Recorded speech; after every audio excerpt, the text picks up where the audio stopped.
Hello, everyone. This is Tom Fox, and I'd like to welcome you to the Daily Compliance News. The Daily Compliance News is an offering of the Compliance Podcast Network. January 31, 2019, the Scam Season Edition. First up, in an article from Global Investigation Review, Zimmer Biomet defeated a lawsuit brought by a former employee of the company who was identified as potential FCPA violator in one of the company's two FCPA violations. He was put on a do not use list, and he sued for defamation, claiming the company didn't have the right to do so. This case was thrown out of federal court, and the judge noting that there was at least a good faith reason to do so. Next up, and unfortunately, the continuing saga of Michigan State just gets worse and worse. In an article from ESPN, the U.S. Department of Education has found that Michigan State officials for years violated federal law by failing to comply with requirements that aim to ensure a safe campus, systemically underreported crime statistics, and in the handling of the sexual assault allegations against former athletics physician Larry Nassar demonstrated, quote, a lack of institutional control, end quote. A 46-page report was issued, and it's quite damning against Michigan State. Next up, in an article from the New York Times, it looks like the opioid crisis lawsuits are finally going to go to trial.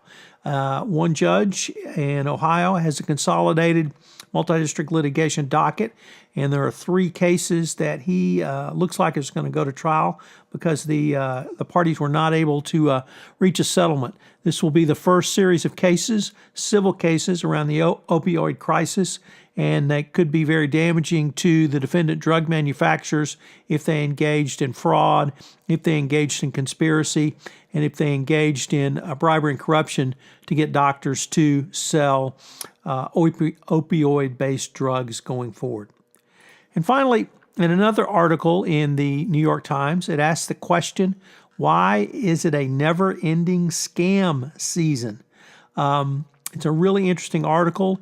It sort of takes off from the Fry Festival fraud that was recently back in the news because of the television show on Netflix about it. But also, of course, there's Elizabeth Holmes, the Theranos scammer, and even Anne Delvey, the so-called Soho scammer, who is said to have passed herself off as a German heiress in a bid to build a plush Manhattan art club named after herself. Now, these tales are part of entertainment going forward, but it is something that permeates American culture, and the SEC and other regulators are usually at the end of the game going after the individuals. The trial of Elizabeth Holmes will be sometime in 2019, and it'll be interesting to see what happens to her after the scam she ran around Theranos.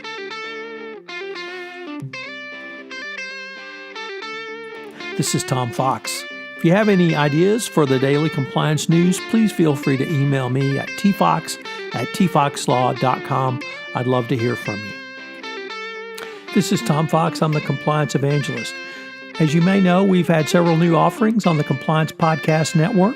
One of those includes Popcorn and Compliance, where Jay Rosen and I take a look at compliance through the lens of movies, both current, contemporary movies, and classic movies. Also premiering in December. And finally, Mary Shirley and Lisa Fine have premiered their new podcast, Great Women on Compliance. I hope you will check that out. It's a great podcast series. We have several other offerings that we are in production and will go live after the first of the year on the Compliance Podcast Network.